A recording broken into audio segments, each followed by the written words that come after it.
So this evening we're just going to do a quick run through on doing collateral. Of course, for this project we're looking for two different types of collateral. So we're just going to keep it kind of easy like we did with the first project. And I suggest going to graphicburger.com. As you can see here, they have those prefabbed mockups that we can use. I also have a link of this in the module too, if you don't remember.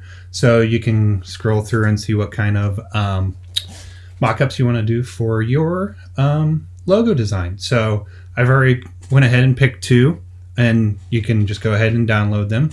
I won't go through the process of picking those out, but that's the easiest way. And then the easiest way to get started is if you have your logo in Illustrator, you can go ahead and just drag that on top of the icon if you're on a Mac, on top of Photoshop. We're going to do this all in Photoshop. Whoops.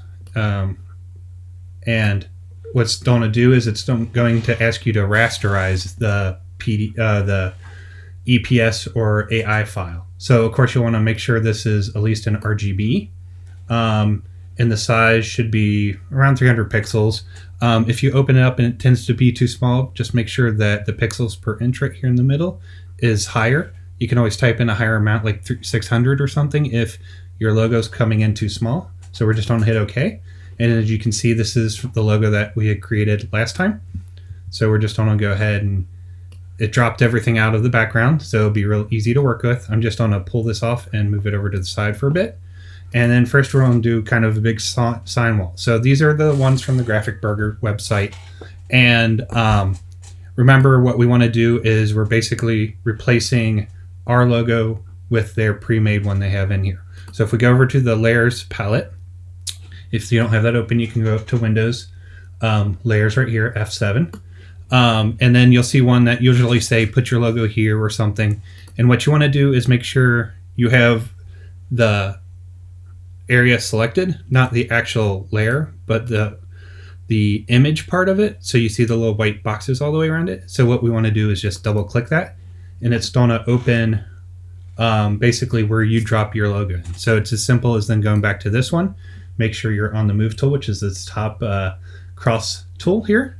And then we can just click and drag this over to ours. And then, we can move it and kind of get it sort of the same area. And then we don't need the logo that was in here. So the one that is marked replace, we're just going to highlight that and go down here to the garbage can and hit delete. And then this is as simple as then you just do a command save. So save that, and then we can, as it gives a sec, as you can see it's spinning, we can go ahead and close that. And then once we go back to our wall, you can see now it has made that as a logo on a wall. So that's really cool. So what we can do is go ahead and we're going to save that, and we're just going to call that say like Omnia wall logo.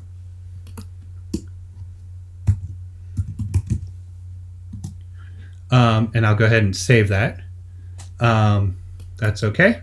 And so this will still save your layered files. So you can see there's the different layers in here, and we could turn things on and off, and we can still edit this pretty easily. So you'll want to make sure you save one as a TIFF or PSD so that you can still edit it.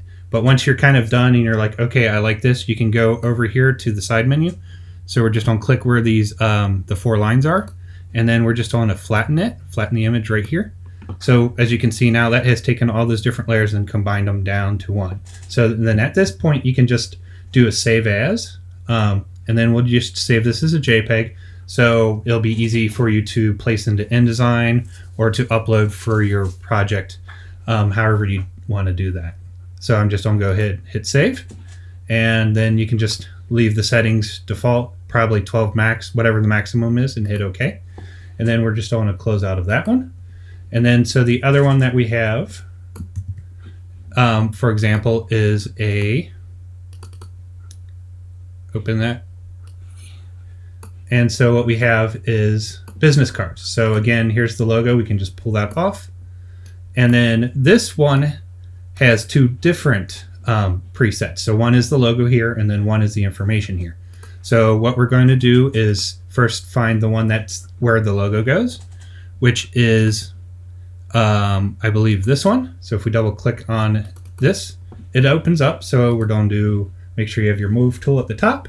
We're going to drag our logo over, and you can see it's too big, so we can just kind of zoom out, and then Command T to resize, and then just don't hold down any keys. You can resize it.